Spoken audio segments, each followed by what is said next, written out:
Ta paix, ta joie et ton amour, ma foi, ma foi. L'opportunité que nous donne de pouvoir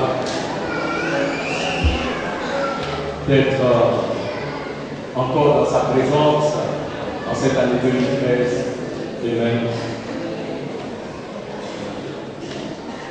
Quand je pense à certaines personnes qui aujourd'hui n'ont pas l'opportunité de voir ce jour, Dieu nous a fait une grâce particulière. Et nous dit merci. Alléluia. Nous voulons nous souvenir un peu de ceux-là même, de nos compatriotes ou concitoyens qui ont perdu la vie pendant l'incident de la Saint-Sylvestre. Que le Seigneur utilise même cet incident pour emmener les Ivoiriens à toujours élever les yeux vers lui. Car l'Éternel est bon et l'Éternel est fidèle. Alléluia. Que le nom du Seigneur soit loué. Bien-aimés, 2013 est une nouvelle année devant nous, avec ses défis, avec les différents projets que le Seigneur nous met à cœur de faire. Pour 2013, il y a un projet en particulier dont j'aimerais parler avec l'Église ce matin, avant que nous ne passions la parole.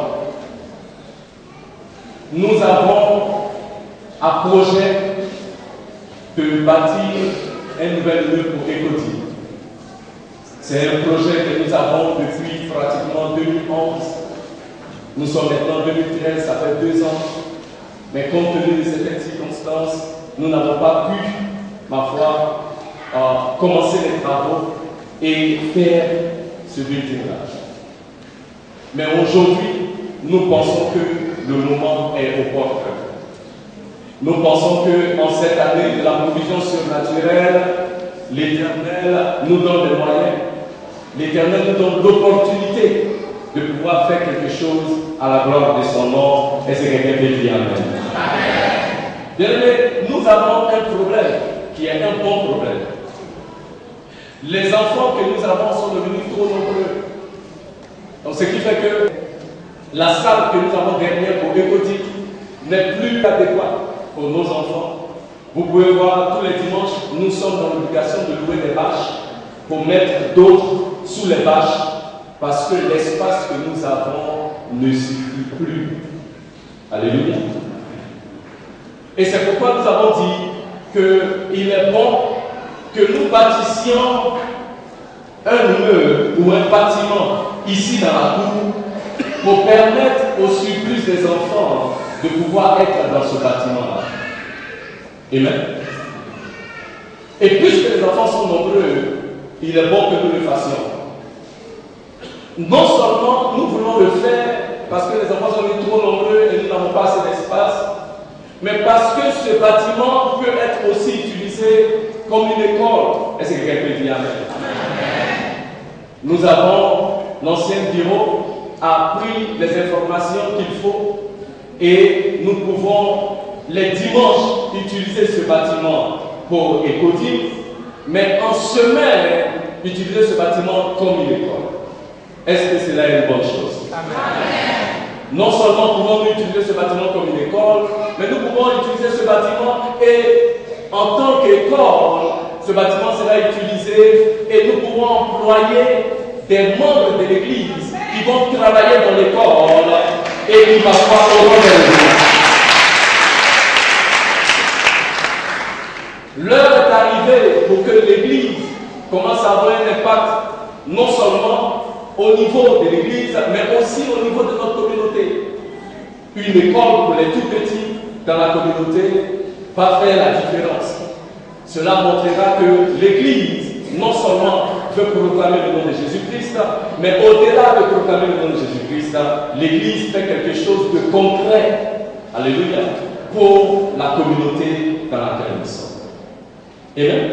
Donc, pour ces deux choses-là déjà, nous estimons aujourd'hui que bâtir ce bâtiment-là devient pour nous une nécessité. Ce n'est pas un luxe, nous en avons besoin. Amen. La troisième chose, en février 2014, nous allons recevoir la conférence biannuelle internationale de toutes les églises de Bethel dans le monde. Nous allons recevoir pratiquement plus de 200 pasteurs ici à l'église de Bethel. Ça, c'est sans compter les personnes qui vont les accompagner. Amen. Donc, nous aurons du monde qui nous viendra de partout. Et l'une des choses que nous voulons faire en tant qu'église, parce que la conférence est organisée par l'église de Bethel internationale, et nous estimons que le coût de la conférence sera entre 10 et 15 millions de francs CFA. Et l'église veut se donner les moyens pour que, quand même, un peu de l'argent de l'organisation là, que ça nous revienne. Amen. Alléluia. Ou bien vous n'êtes pas d'accord? Ah. Les gens viennent pour organiser une conférence. Ils viennent et ils ont leur argent. Mais si l'église ne se positionne pas pour pouvoir, parfois, bénéficier de ces fonds-là, et que un pourcentage de l'argent de l'organisation de la conférence reste dans le royaume, nous ne pouvons pas parfois utiliser tout cet argent-là et puis donner ça à des personnes qui ne connaissent pas le Seigneur. Et nous estimons qu'avec un bâtiment, nous pouvons même loger certaines personnes ici, moyennant quelque chose. Ça fait des revenus pour l'Église. Alléluia. Amen. Donc, à cet effet, nous avons estimé qu'aujourd'hui, il serait bon que nous ayons un niveau annexe, là où non seulement nous pouvons avoir l'école, là où nous pouvons avoir le supplice de nos enfants qui vont rester dimanche, mais là où aussi, pendant l'organisation de la conférence de 2014, nous sommes en position de force pour pouvoir avoir bénéficier de tout ce qui sera fait par rapport à l'organisation. Parce que l'objectif, c'est qu'un pourcentage de l'argent de l'organisation reste dans le royaume. Si tu es d'accord, il faut dire Amen. Oui, nous le disons parce que nous voulons le dire à l'église que même en 2014, les gens viendront pour le transport, pour la nourriture, pour le logement. Nous voulons encourager l'église. Si vous n'avez pas de business, commencez maintenant. Si vous pensez construire des maisons, commencez à les construire. Parce que si vous avez des maisons qui sont disponibles, on mettra des gens là-bas et on va vous payer pour qu'ils donnent votre maison. Ce n'est pas gratuit. Alléluia. Et même pour ceux qui savent préparer, si tu ouvres ton petit restaurant en 2014, on te donnera le business. Donc il y a des opportunités que le Seigneur nous offre. Et nous voulons parfois saisir ces opportunités-là. Amen. Donc cette année, nous allons construire l'immeuble des Eucodim. Est-ce que quelqu'un peut dire Amen? Vous n'avez pas bien applaudi, vous n'êtes pas d'accord.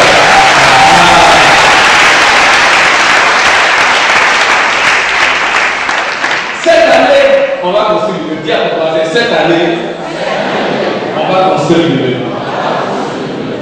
Bien aimé, pour la construction de l'immeuble, nous avons pris un expert, il est venu la regarder et dit ok, pour faire le premier niveau là, c'est 15 millions. On dit ok. Donc, et si on veut faire le deuxième niveau, parce que c'est un immeuble à deux étages, on dit et pour faire le deuxième niveau, il dit non, faire le deuxième niveau, selon mes estimations, deuxième niveau, pour les deux niveaux, 35 millions. Ok. Donc, j'ai dit au conseil, comme on veut commencer l'immeuble là, donc cette année 2013, on va se mobiliser et puis on va faire le premier niveau, 15 millions. C'est-à-dire entre maintenant et puis la fin de l'année, on va faire le premier niveau. Est-ce que quelqu'un peut dire Amen? Dans le premier niveau là, c'est 15 millions. Les 15 millions, c'est quoi? Il faut dire les 15 millions, c'est quoi? Avec les directeurs et les directrices que nous avons.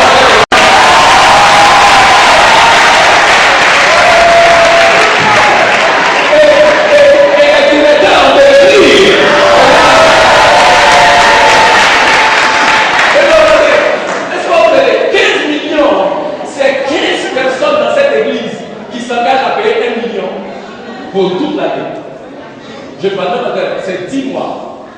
Sur 10 mois, si on s'engage à payer 1 million, 15 personnes qui vont payer 1 million de francs CFA, ça fait 15 millions. Maintenant, la façon dont on fait ça, c'est qu'on peut avoir 15 personnes qui s'engagent à payer seulement 100 000 francs par mois. Sur 10 mois, 15 personnes, ça fait 15 millions. Premier niveau, ouais, oui.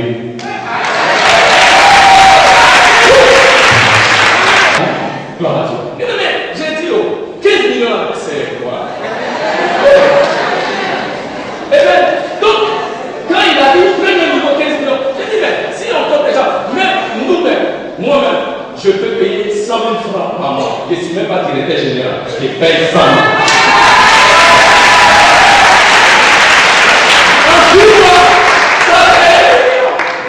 Si nous sommes 15, directeurs, sous-directeurs, pasteurs, directeurs de devenir, qui payons 100 000 francs par mois sur 10 mois, ça fait 1 million, on est 15, ça fait 15 millions, premier niveau. Alléluia. Donc, deuxième niveau. Donc, j'ai dit au Seigneur, mais Seigneur, dans le premier niveau, et puis le Seigneur me dit, Claire, cette année, c'est l'année de la provision surnaturelle. Vous allez faire le but.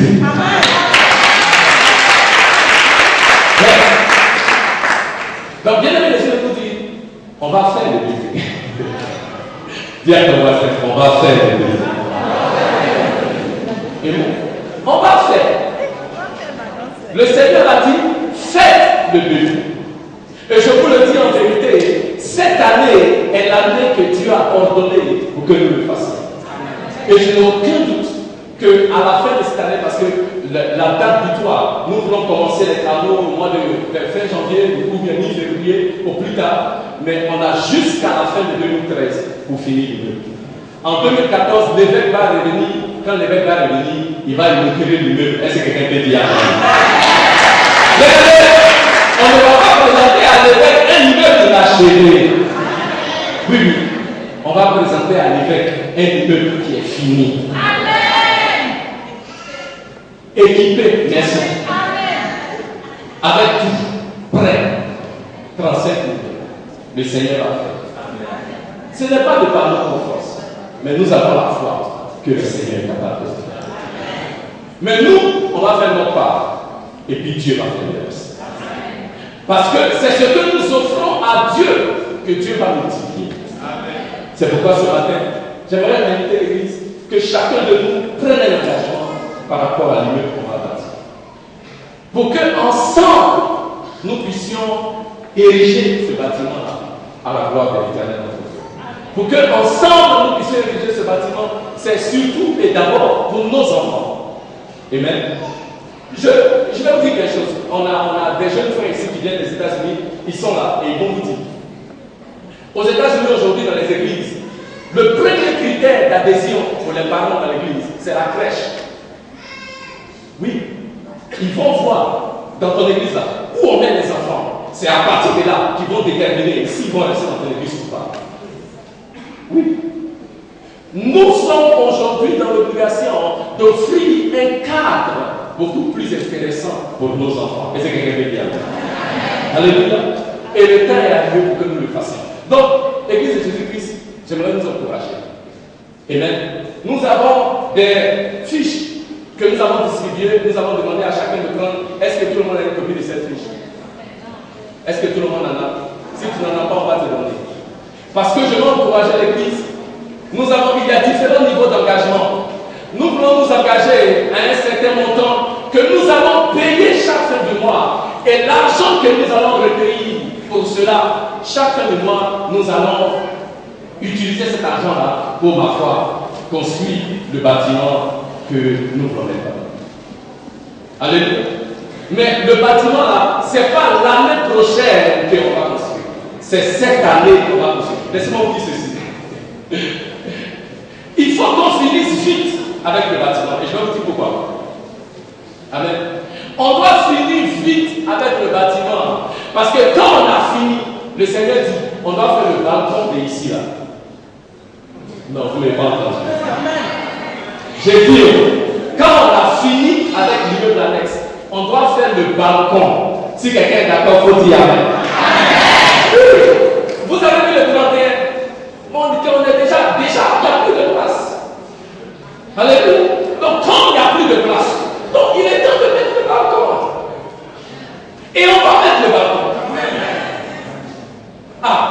mes amis, on dit en anglais, balcony. Voilà, donc j'ai traduit de l'anglais au français. On va mettre la mezzanine, c'est ça, vous n'avez pas compris. Vous comprenez mezzanine, non? Ça veut dire qu'il y a un deuxième niveau en haut ici. Mais le leader doit mettre en haut. Actuellement, je ne l'ai pas en bas. Mais on va mettre la mezzanine, ils vont s'asseoir en haut. Alléluia. La chorale doit s'asseoir sur la mezzanine. Je vais les prendre, je vais les mettre en haut. Alléluia. C'est à cela que le Seigneur nous appelle. Parce qu'on n'est pas petit. Nous servons un Dieu de la provision surnaturelle. On s'en va à un autre niveau. Alléluia. On s'en va à un autre niveau. Donc, bien aimé, ce matin, si vous prenez la fiche, c'est dit contribution du bâtiment annexe, contribution mensuelle. Vous mettez votre nom, votre prénom, votre numéro de téléphone et combien, à hauteur de combien vous pouvez contribuer. Ok, et chacun de moi, nous allons avoir un temps d'offrande ici. Vous pouvez venir avec votre offrande, ou bien vous pouvez parfois déposer votre offrande au niveau, en votre jeu, au niveau du secrétariat. Donc il y a différents niveaux. Tu peux faire un vœu pour 100 000 francs, pour 50 000 francs, pour 25 000 francs, 10 000, 5 000 ou autre. Autre, c'est au-delà des 100 000, ou bien autre, c'est en-dessous des 5 000. Alléluia. Donc quand tu mets autre, tu écris le montant en bas, comme ça nous saurons exactement pour combien tu t'es engagé. Alléluia. Amen. Amen. Amen. Donc, soudainement, votre caméra est devenue claire. Alléluia. Est-ce qu'on s'est communiqué? Amen. Amen. Donc, bien aimé, que chacun de nous prenne. La chose là, amen, le plus important, c'est que chacun de nous s'engage à quelque niveau que ce soit. Nous n'avons pas tous les mêmes moyens, et nous le savons. Mais j'aimerais nous encourager. Cette année-là, il ne faut pas le faire de par tes propres forces. Fais confiance au Seigneur par rapport aux jeux que tu vas faire. Et Dieu va agir. Et Dieu te donnera le moyen. Je vous le dis, nous engageons à hauteur de 100 000 francs par mois. Donc, chaque mois, nous allons donner 100 000 francs pour le bâtiment annexe. Et j'aimerais nous encourager. Ce que chacun de nous peut donner, amen, ce que chacun de nous peut donner par rapport à la construction de ce bâtiment-là, faites votre engagement. Et Dieu, qui voit votre foi, vous donnera les moyens pour pouvoir respecter votre engagement. Vous allez vous toucher. Il dit, qui peut contenir, qui peut prendre le vent dans sa poignée? Qui peut prendre les eaux dans son vêtement? Qui a établi les extrémités de la terre? Si tu le connais, dis son nom et dis le nom de son fils.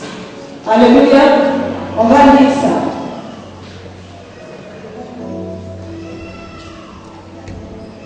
Proverbe 30. Il dit dans le verset 4, qui est monté aux cieux et qui en est descendu, qui a recueilli le vent dans ses mains, qui a serré les eaux dans son vêtement, qui a fait paraître les extrémités de la terre. Quel est son nom et quel est le nom de son fils? Le sais-tu? Alléluia. Ce matin, je voudrais vous encourager. Nous sommes en 2013. Peut-être qu'en 2012, tu as cru que le Seigneur n'était pas capable. Parce que tu n'as pas vu ce que tu attendais. Alléluia. Je viens te rappeler ce matin que Dieu est plus que capable. Il est le Dieu de l'impossibilité. Il est celui-là qui appelle les choses qui n'existent pas à l'existence. Il est capable de t'élever. Il est capable. Donc, écoute le chant, écoute les paroles, même si tu ne comprends pas la voix. Alléluia. Alléluia. Jésus.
Alléluia. Gloire à Jésus. Amen. Nous bénissons le Seigneur pour sa présence parmi nous cet après-midi. En ce premier jour de l'année 2013, ce premier dimanche de l'année 2013, nous voulons dire que le nom de l'Éternel soit loué. Alléluia. Amen. Il est le Dieu pour qui rien n'est impossible. C'est pourquoi sur les t-shirts que nous avons confectionnés, nous avons dit que l'année de la provision surnaturelle et le passage d'étude que nous avons utilisé, c'est le livre de Genèse, chapitre 18, verset 14. Et la Bible dit que is there anything too difficult for God? Est-ce qu'il y a quelque chose qui soit trop difficile pour le Seigneur? Alléluia. En cette année 2013, j'aimerais que au peuple de Dieu, est-ce qu'il y a quelque chose qui soit trop difficile pour le Seigneur? Alléluia. Le Seigneur est fidèle et le Seigneur est bon. Et cette année, le Seigneur nous a donné une parole. Et Dieu nous a dit, cette année est l'année de la provision surnaturelle. Dis après moi, cette année est mon année de provision surnaturelle. Bien-aimé, la Bible nous dit dans le livre de Genèse, chapitre 17, que le Seigneur a parlé à Abraham et c'était 13 ans après la naissance d'Ishmaël. Et Dieu s'est révélé à Abraham comme étant le Dieu de la provision surnaturelle.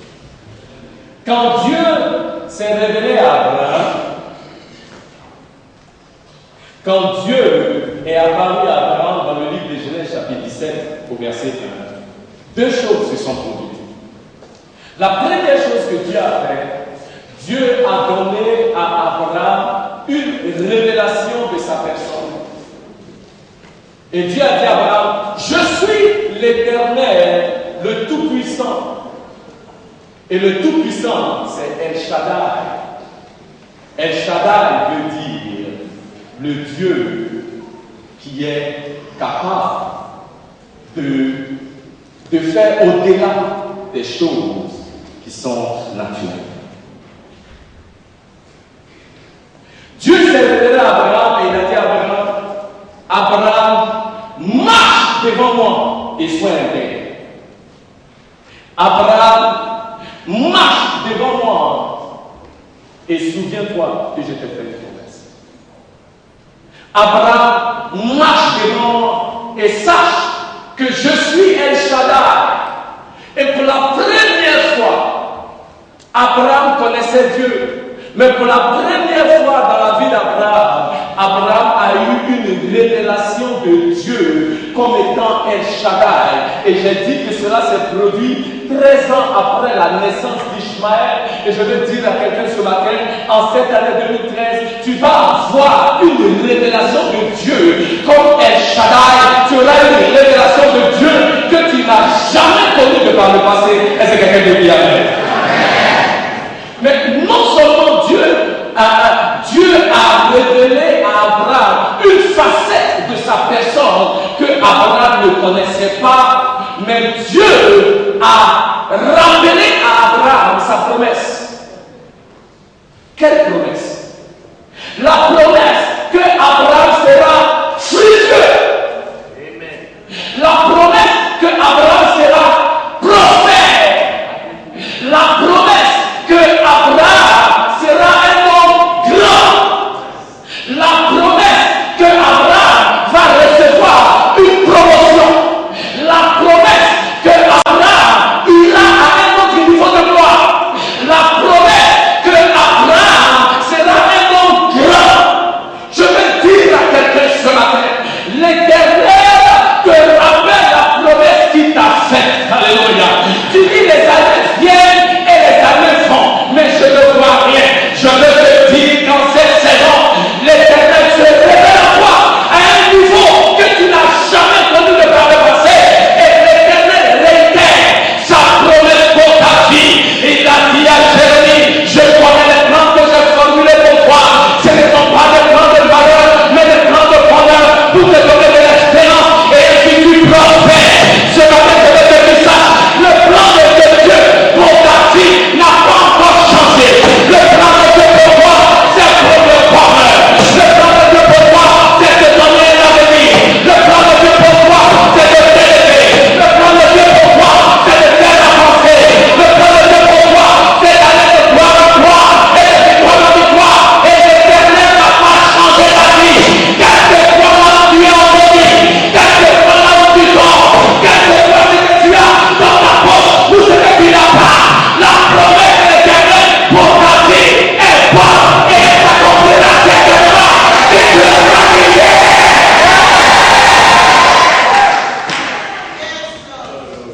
L'Éternel dit à Abraham, Abraham, je t'ai fait une promesse et je t'ai dit que tu seras un homme grand. Il dit, je te bénirai à l'infini. Oh, je te bénirai à l'infini. Bien aimé, à cette époque-là, la vie d'Abraham ne ressemblait pas à quelqu'un qui était béni à l'infini.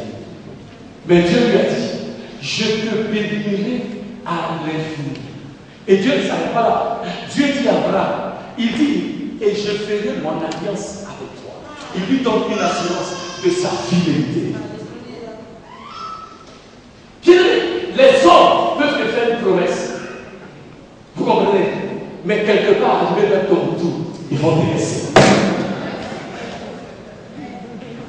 Mais Dieu dit, et si vous lisez Abraham chapitre 17, il est dit au moins 4 fois. Il dit à Abraham, j'ai établi mon alliance avec toi. J'ai établi mon alliance avec toi. J'ai établi mon alliance avec toi. Pourquoi tu as dit ça? Dieu dit à Abraham, j'ai établi mon alliance avec toi.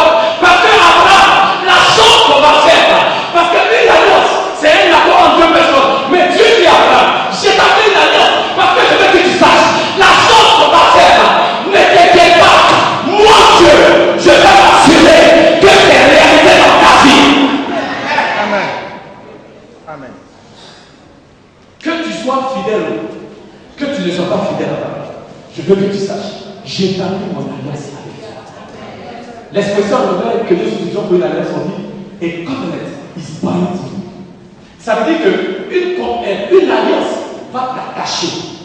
Et ce que ça veut dire littéralement, c'est que si tu as fait une alliance, c'est que certainement, sur quoi tu t'es attaché, tu vas le faire. Donc Dieu ne fait pas juste une promesse à Abraham pour montrer à Abraham qu'il est fidèle à sa promesse. Le Seigneur dit, Abraham, j'ai établi mon alliance avec toi. Et parce que j'ai une alliance avec toi, certainement, ce que tu as fait de moi, je l'accomplirai dans le nom de Jésus. En cette saison, l'Éternel réitère son alliance avec toi. pour te manifester sa fidélité. Tout au long de cette année 2013, tu vas expérimenter la fidélité de l'Éternel. Tu vas expérimenter la fidélité de l'Éternel. Il est Dieu et il ne change pas. Ce qu'il promet, il accomplira certainement. Il accomplira certainement. Et en cette année que l'Éternel a établi comme étant l'année de la provision surnaturelle, ce matin, je vais partager avec vous rapidement. Je vais pas être trop long. Ce que j'appelle les 5 clés pour marcher dans la provision surnaturelle. Je vais vous donner 5 clés pour marcher dans la provision surnaturelle. Avant de vous donner les clés, je vais dire ceci. C'est quoi une clé? Donc, une clé, c'est un outil que l'on utilise pour ouvrir une porte. Et c'est vrai. Mais je vais vous donner une définition basée sur les Écritures. Une clé, c'est quoi? Une clé, c'est la connaissance et la compréhension d'un principe contenu dans la parole de Dieu concernant un domaine particulier de besoin. Je le répète. Une clé est une compréhension, est une connaissance d'un principe contenu dans la parole de Dieu concernant un domaine particulier de besoin. 2. C'est la mise en pratique de ce principe-là qui va vous garantir l'accès à votre personne. C'est la mise en pratique de ce principe qui va vous garantir un accès à votre miracle. Alléluia. Et cet après-midi, j'aimerais partager avec vous 5 clés. Et pour vous montrer ces 5 clés, je vais m'appuyer sur un autre passage d'écriture. Genèse chapitre 22, versets 1 à 4. Remarquez. Dieu respecte toujours la parole du Seigneur. Après ces choses, Dieu mit Abraham à l'épreuve et lui dit: Abraham. Et il répondit: Me voici. Dieu dit: Prends ton fils, ton unique, celui que tu aimes, Isaac. Va-t'en au pays de Moriah, et là, offre-le en holocauste sur l'une des montagnes que je te dirai. Abraham se leva de bon matin, scella son âne, et prit avec lui 2 serviteurs et son fils Isaac. Il pendit du bois pour l'holocauste. Il partit pour aller au lieu que Dieu lui avait dit. Le 3e jour, Abraham, levant les yeux, vit le lieu de loin. Verset 5. Verset 7. Verset 7. Et Abraham dit à ses serviteurs: Restez ici avec l'âne. Moi et le jeune homme, nous irons juste là pour adorer et nous réunirons auprès de vous. Amen. Bien-aimés, de Genèse chapitre 22 est plus ou moins familière pour beaucoup d'entre nous. C'est l'histoire d'Abraham qui avait reçu le commandement de la part de Dieu d'offrir Isaac son fils. Mais la Bible nous dit au verset 13 que quand Abraham fut prêt à sacrifier son fils, Dieu est intervenu et Dieu a pourvu un bélier pour le sacrifice de façon surnaturelle. La Bible dit: Abraham regarda et Abraham vit un bélier qui était attaché par les cornes dans le buisson. Clé numéro 1, verset 1. Après ces choses, Dieu mit Abraham à l'épreuve et lui dit: Abraham. Et il répondit: Me voici. Dieu dit: Prends ton fils unique, celui que tu aimes, Isaac. Va-t'en au pays de Moriah, et là, offre-le en holocauste sur l'une des montagnes que je te dis. La première clé, si nous allons expérimenter la provision surnaturelle en 2013, c'est de faire une place de choix à la parole de Dieu.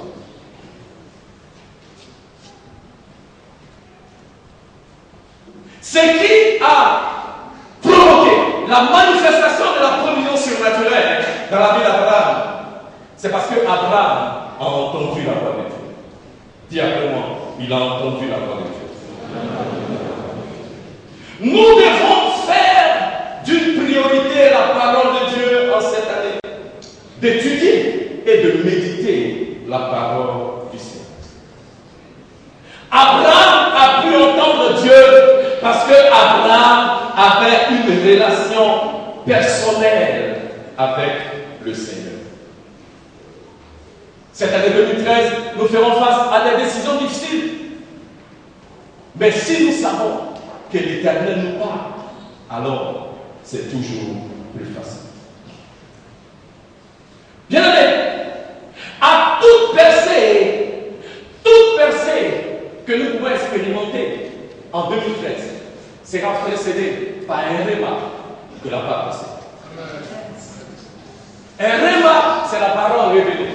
Le logos, c'est la parole écrite. Mais le réma, c'est la parole révélée. Une parole de Dieu précède toujours un temps de très grande bénédiction. Souvent on parle de paroles prophétiques. Souvent on parle de réma. Moi je préfère parler de réma parce que le réma, c'est la parole révélée. L'une des choses avec le réma, c'est que souvent le réma n'a pas de sens. Dieu a dit à Abraham, Abraham, va et offre ton fils en sacrifice. Bien-aimé, Abraham, je suis sûr, était perplexe. Vous savez pourquoi? Parce que en cette période-là, c'était les païens qui offraient les hommes en sacrifice, qui faisaient les sacrifices humains. Dieu ne demandait pas des sacrifices humains. Ce que Dieu a fait, c'était les sacrifices d'animaux. Comment Dieu peut me dire d'offrir mon fils? Non, certainement que ce n'est pas Dieu. Abraham aurait pu douter de la parole, mais Abraham connaissait la voix de Dieu. Et Abraham connaissait la voix de Dieu parce qu'Abraham avait une relation avec Dieu. Et si tu as une relation avec Dieu, tu sauras que très souvent, le réma du Seigneur n'a pas de sens. Le réma du Seigneur peut te conduire à la confusion. Le réma du Seigneur peut te laisser perplexe. Dieu te dit de faire des choses qui vont dépasser ton entendement. Mais je veux dire à quelqu'un ce matin que l'Éternel veut nous élever du domaine du naturel à celui du surnaturel. Tu ne peux jamais expérimenter le surnaturel si tout ce que tu connais, c'est seulement dans le domaine naturel. Il fallait que Dieu élève la foi d'Abraham à un autre niveau. Dieu lui dit, sacrifie ton fils. Et il se pose la question de savoir, est-ce que c'est le Seigneur? Non. Est-ce que ça c'est Dieu? Ça n'a pas de sens. Mais c'est Dieu qui m'a donné cet enfant. Mais Dieu sait que j'ai attendu 25 ans pour cet enfant. Comment je vais tuer cet enfant pour donner à Dieu? Mais le réma de l'Éternel est venu. Et le réma dit, donne cet enfant en sacrifice. Nous devons être attentifs à la voix de l'Éternel. Et à moins que nous ayons une relation personnelle avec le Seigneur, nous ne saurons pas faire la différence quand Dieu va nous parler. Vous savez, il n'y a pas que Dieu qui nous parle, le diable nous parle aussi. Il n'y a pas que le diable qui nous parle, notre chair nous parle. Il n'y a pas que la chair qui te parle, mais le monde aussi te parle. Et chaque jour, tu dois faire la distinction entre toutes ces voix et la voix qui vient de Dieu. La seule manière pour toi de t'en sortir, c'est de développer et d'entretenir une relation personnelle approfondie avec le Seigneur. Et c'est pourquoi en 2013, tu as besoin de prendre le temps avec le Seigneur dans sa parole. Tu as besoin de prendre le temps avec le Seigneur dans sa parole pour que c'est une foi que tu es qui n'est pas celle du Seigneur, parce que tu es habitué à la voix de Dieu. Si une autre voix te parle, tu sauras que non, ça là, ce n'est pas Dieu. La Bible nous dit dans le livre de 1 Roi, chapitre 17, à partir du verset 11, que Dieu a envoyé le prophète Élie dans le désert. Et la Bible dit que Dieu a prévenu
le test ou l'épreuve de foi venant de Dieu en 2013. Dieu mit Abraham à l'épreuve. Avant qu'Abraham n'expérimente la provision surnaturelle, Abraham a été mis à l'épreuve. Il y a une tradition de la Bible qui dit Abraham a été tenté. Mais nous savons tous que Dieu ne tente pas. Amen. Et que c'est une preuve que Dieu a donnée à Abraham. Une preuve parce que la foi véritable est toujours éprouvée. Si ta foi n'a pas pu être éprouvée, c'est que non, il faut checker. Il faut voir si c'est une bonne foi. La foi véritable sera toujours éprouvée. Hébreux chapitre 11 verset 6 nous dit que sans la foi, il est impossible de plaire à Dieu. Pendant que nous commençons cette nouvelle année, où est ta foi? Parce que cette année, Dieu va séparer les cabris des moutons. Oui. Dieu va séparer le blé de l'ivraie. Parce qu'en cette saison, où est ta foi? Vous savez, c'est une chose que d'avoir la foi en Dieu pour recevoir un miracle. Mais après que tu as reçu le miracle, où est ta foi? On a déclaré 2012 à l'explosion et nous avons explosé. Mais après l'explosion, où est notre foi? Et Dieu dit à Abraham, tu as attendu 25 ans pour Isaac. Maintenant, je veux voir où est ta foi. Donne-moi Isaac.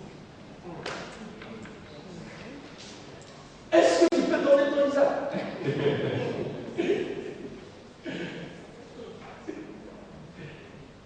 Parce qu'en 2013, le Seigneur a besoin de savoir l'adoration que nous faisons de nos lèvres quand notre cœur n'est pas avec lui.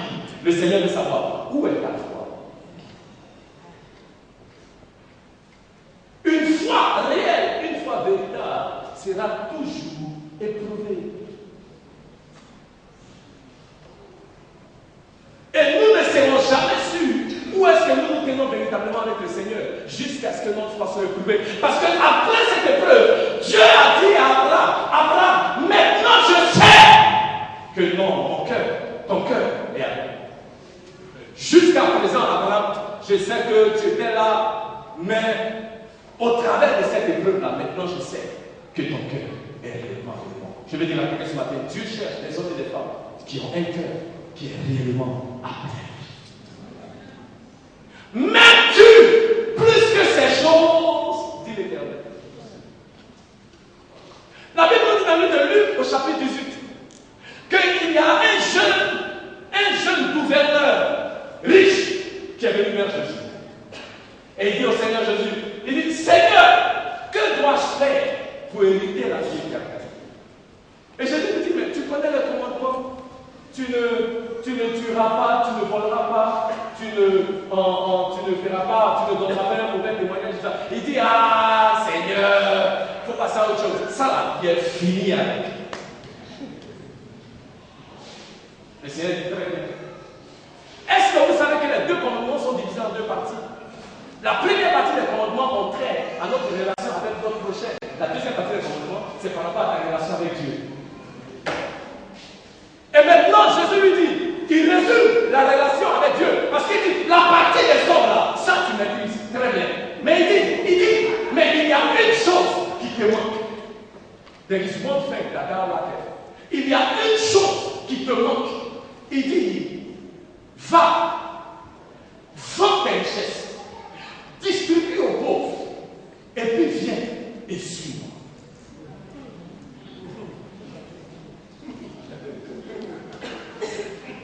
Mais ce jeune homme avait la foi. Il observait le commandement. Il avait dit à Jésus, j'observe le commandement parfaitement. Je ne vole pas, je ne tue pas, je ne commets pas de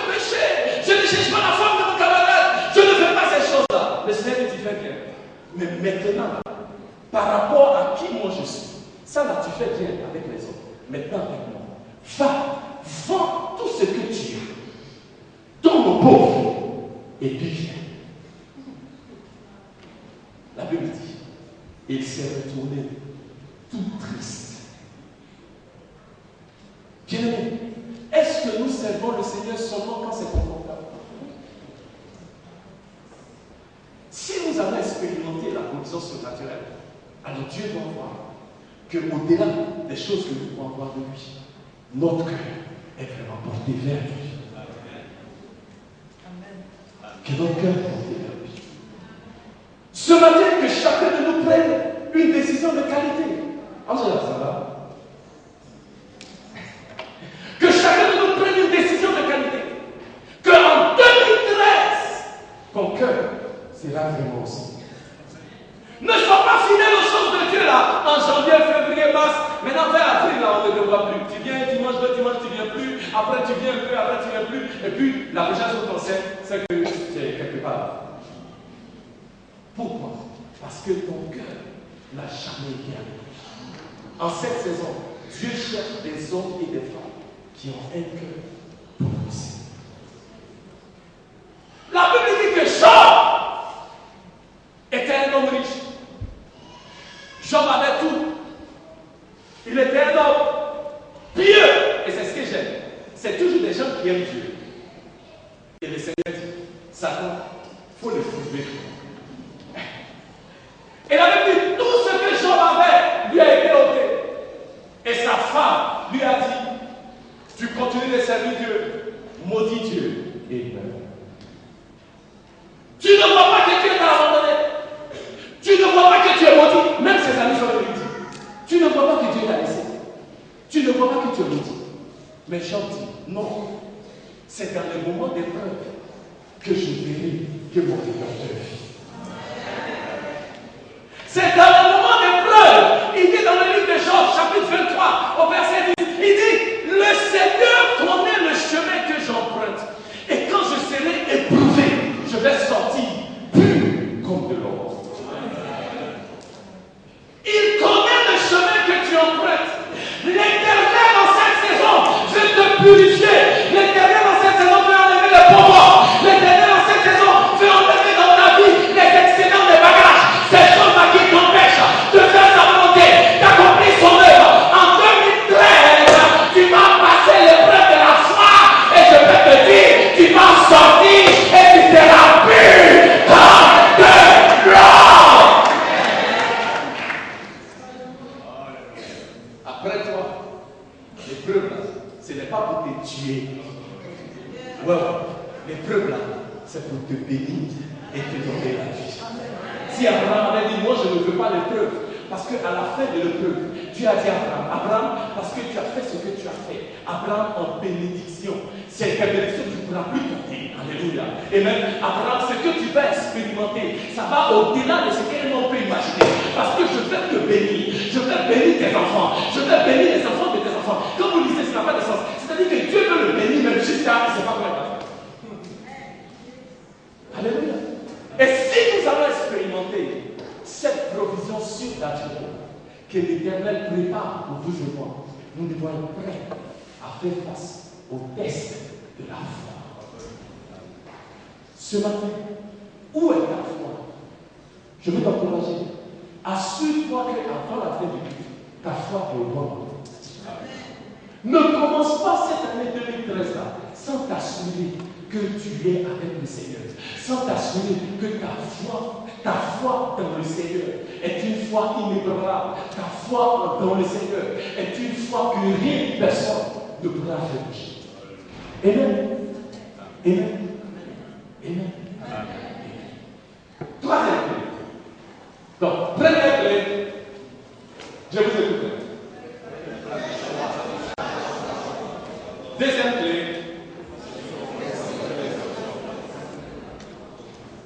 Troisième clé. Verset 3. Romain. Abraham se leva de bon matin, sella son âme et prit avec lui 2 serviteurs et son fils Isaac. Il pendit du bois pour l'holocauste est parti pour aller au lieu que Dieu lui avait dit. Merci. Bien-aimé, Abraham, je suis sûr, n'aimait pas beaucoup ce que Dieu lui avait dit. Mais Abraham a obéi. Abraham n'a pas offert d'excuses. Abraham n'a pas hésité. Abraham n'a pas offert des alibis. Abraham n'a pas cherché des échappatoires. Mais la Bible dit, Abraham a juste fait ce que Dieu lui avait dit.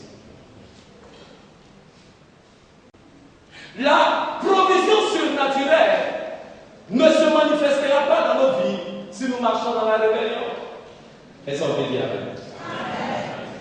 C'est dans l'obéissance à Dieu et à ses commandements que nous allons expérimenter cette bénédiction. Ésaïe chapitre 1 verset 19 nous dit, si vous avez de la bonne volonté et si vous êtes obéissants, vous mangerez les meilleures productions du pays. L'une des choses que j'aime avec le Seigneur, c'est que Dieu attend toujours que nous fassions le pas de foi. Et le pas de foi est un signe de notre obéissance à Dieu et à ses commandements. Et si nous ne manifestons pas une obéissance totale à ce que Dieu veut faire en nous et au travers de nous, nous ne pouvons pas expérimenter la provision surnaturelle. Il faut que nous obéissions au commandement de Dieu, même quand le commandement n'a pas de sens. Il faut que nous obéissions au commandement, même quand nous ne savons pas comment est-ce que par nos moyens naturels, nous pouvons accomplir ce que Dieu nous dit. Ce que Dieu attend de nous, ce n'est pas offrir la solution. Ce que Dieu attend de nous, c'est juste obéir.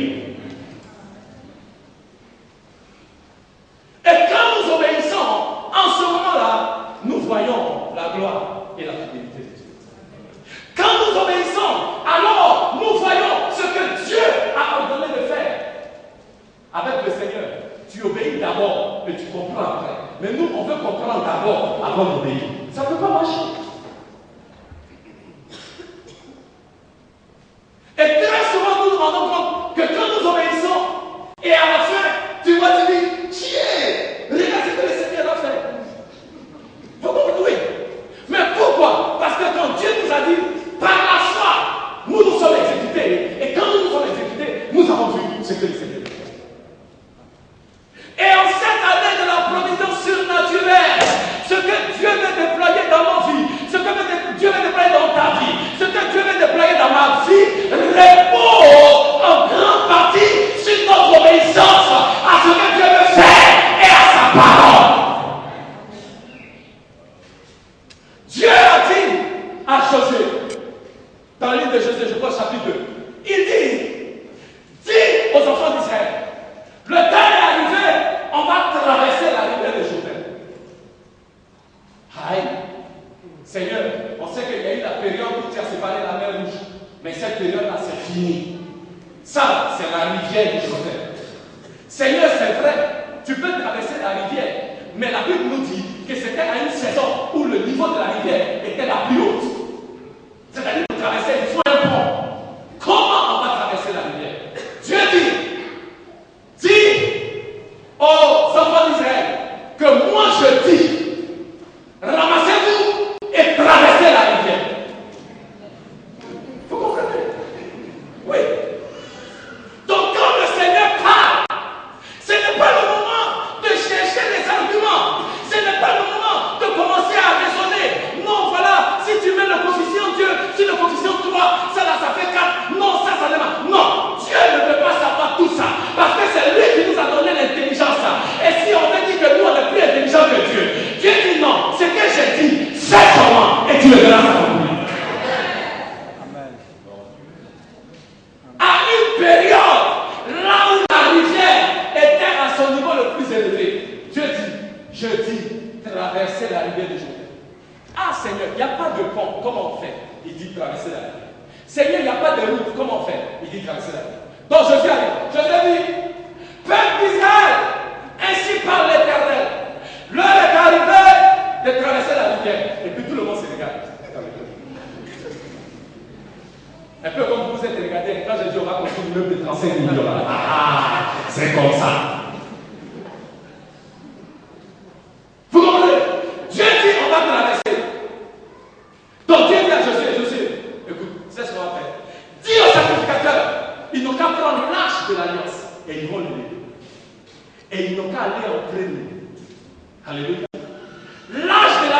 représente la présence de Dieu. Mais l'arche de l'alliance représente sa parole.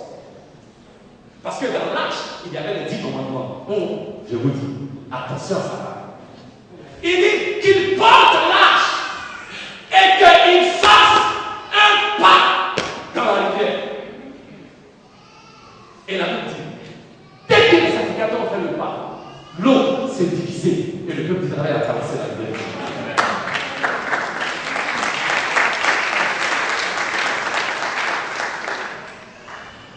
Je vous ai dit qu'il y a quelque chose concernant la promesse du chiffre 13. Et la promesse du chiffre 13. Je vous ai dit que dans Genèse chapitre 16 au verset 16, eh bien, Ishmaël est né quand Abraham avait 86 ans. Donc Genèse 16 représente ce que les hommes font, Ishmaël. Et dans Genèse 17, la Bible nous dit quand Abraham avait 99 ans, Dieu est venu et Dieu a réitéré la promesse. Donc il y a 13 ans qui se sont passés entre les deux. Et Genèse 17 représente ce que Dieu fait. La différence entre les deux, c'est 13 ans. Et la promesse du chiffre 13, c'est qu'il y a quelque chose que Dieu fait, mais il y a aussi quelque chose que nous faisons. Alléluia.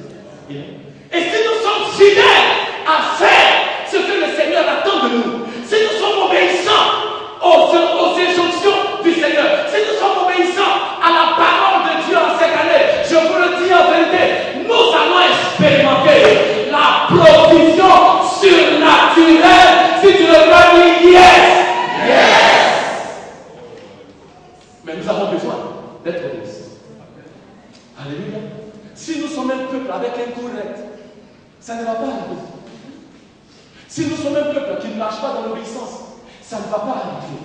Si nous sommes un peuple qui est toujours tourné, mais avec les moyens qu'on a, avec les choses qu'on a ici, je suis venu vous dire, bien-aimés, Dieu nous appelle à nous lever à un autre niveau de foi. Maintenant, là, ce n'est plus, on a dépassé les trucs dans le naturel. On est en train de rentrer dans une sphère. Alléluia. Dans ce que Yongisho appelle la 4e dimension. C'est-à-dire qu'il y a une dimension. Là où Dieu veut t'emmener, qu'aucun homme n'a jamais connu, que toi-même tu n'as jamais expérimenté. C'est une dimension avec le Seigneur qui va au-delà de tes connaissances. C'est une dimension avec le Seigneur qui va au-delà de ce que tu as déjà vu, de ce que tu connais déjà. C'est pourquoi le Seigneur a dit que les yeux n'ont jamais vu, les oreilles n'ont jamais entendu. Alléluia. Si les gens ont déjà entendu, donc Dieu, qu'est-ce qu'il va faire dans ça? Ce dont il s'agit cette année 2013, ce que Dieu s'apprête à déployer, cette provision surnaturelle-là, les yeux n'ont pas encore vu, les oreilles n'ont pas encore entendu, les hommes n'ont même pas encore compris dans le cœur, c'est que l'Éternel prépare pour ceux qui s'attendent à lui. Dis après moi en 2013, l'Éternel prépare pour moi, pour ma famille, pour mes affaires, pour ce ministère, quelque chose de surnaturel.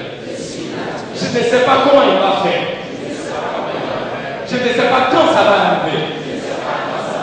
Mais je sais que la parole de Dieu, la promesse de Dieu, elle s'accomplira certainement.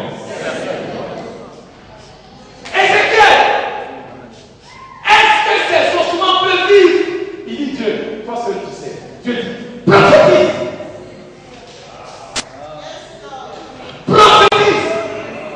Parle aux ossements desséchés. Parle à ces ossements qui sont dispersés et qui n'ont plus de vie. Parle. Ézéchiel, regarde Dieu. Ézéchiel se pose la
limitation de mon corps.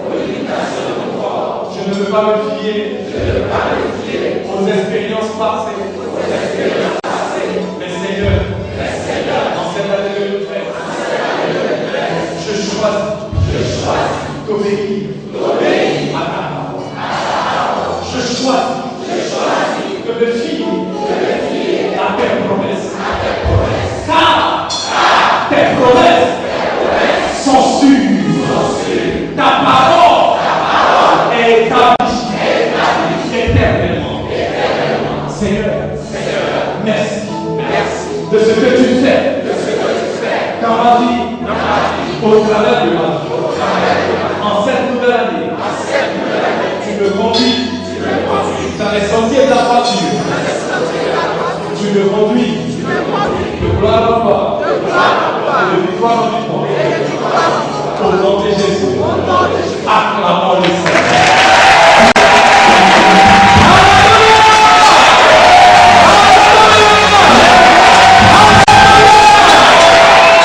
La deuxième clé, c'est que nous devons passer le test de la foi, l'épreuve de la foi.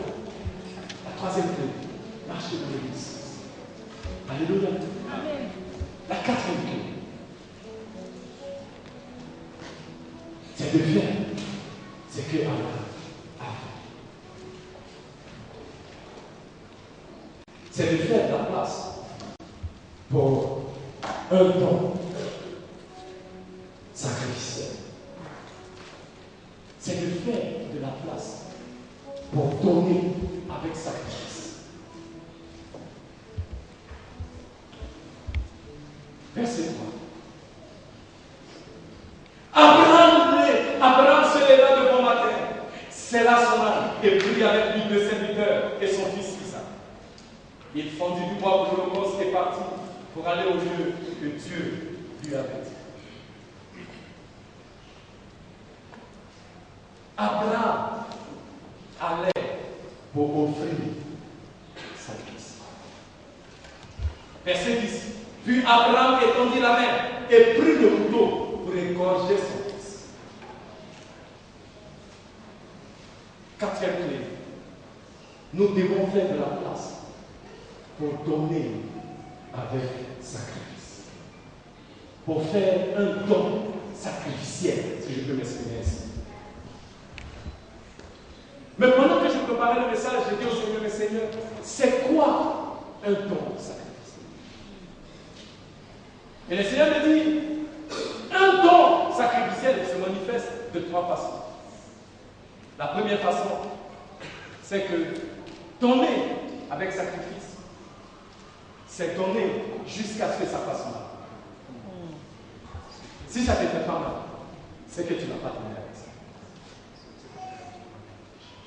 Abraham avait mal. Abraham allait avec son fils pour le sacrifier. La Bible dit que ça n'a pas duré un jour. La Bible dit que ce n'était pas vite.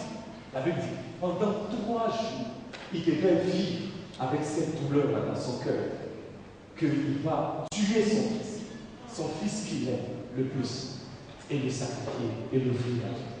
Ça fait mal. Ça fait mal. Et ça a duré 3 jours. Bien aimé, je vais dire à quelqu'un, le premier jour où Dieu a dit à Abraham d'offrir son fils, Abraham l'avait déjà tué dans son cœur. Parce que quand il a choisi d'obéir, il avait déjà tué. Dans sa tête, Isaac était mort. Donc regardez-le pendant 3 jours à faire son deuil. Pendant 3 jours. Mais j'aime Dieu, parce qu'il est le Dieu du 3e jour. Le 3e jour, Dieu lui a redonné son fils. Amen. Amen. Au 3e jour, Dieu lui a dit non, ton fils, ça, il ne va pas mourir. Je vais te le dire. Donner avec sacrifice, c'est donner, et puis ça te fait mal. Si ça ne te fait pas mal, c'est qu'il n'a pas donné. Il faut que ça passe. Deuxièmement, donner avec sacrifice, c'est donner jusqu'à ce qu'il ne te reste plus. Si tu en as encore dans ta main, c'est que tu n'as pas donné avec sacrifice.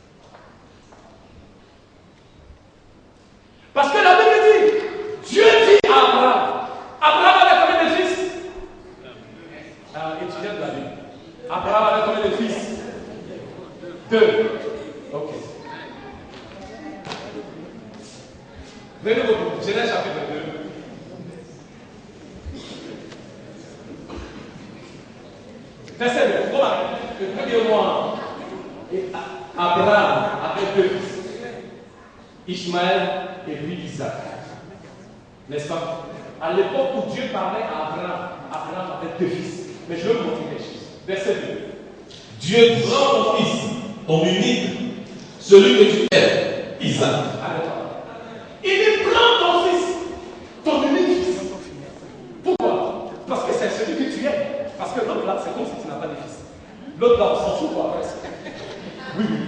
C'est intéressant parce que quand j'ai vu ça, ça m'a choqué un peu. J'ai dit au Seigneur, mais Dieu il est grand. Oui, Dieu dit, Abraham, tu as un fils. Il dit, prends ton fils, ton unique fils, celui que tu aimes. Unique fils, ça veut dire que si Abraham tombe l'unique là, il ne lui reste rien. Donc, l'offrande avec sa fille, c'est ce que tu dois pour lui rester. Amen. Alléluia. Il faut que tu donnes. En 2013, Dieu nous dit que l'une des clés qui va déclencher la provision surnaturelle, c'est que nous puissions donner avec sacrifice. Et donner avec sacrifice, c'est comme tu donnes et puis ça fait mal. Donner avec sacrifice, c'est comme tu donnes et puis il ne te reste plus rien. Troisièmement, donner avec sacrifice, c'est quand tu donnes le meilleur. Il dit ton unique fils, celui que tu aimes. C'est quand tu donnes ce que tu aimes, c'est toujours le meilleur que tu aimes. Et Dieu demande que nous lui donnions le meilleur. Et partout dans les Écritures, vous verrez à chaque fois, Dieu demande que nous donnions le meilleur de notre temps, le meilleur de notre amour, le meilleur de notre loyauté, le meilleur de nos dons. Dieu dit, le meilleur, c'est pour moi. Et ce que Dieu attend de vous et moi, c'est que nous puissions nous donner quoi? Le meilleur. Alléluia. Mais ce que j'aime avec le Seigneur, c'est que quand vous regardez l'histoire, amen, c'est que ce que... Oh, j'aime le Seigneur.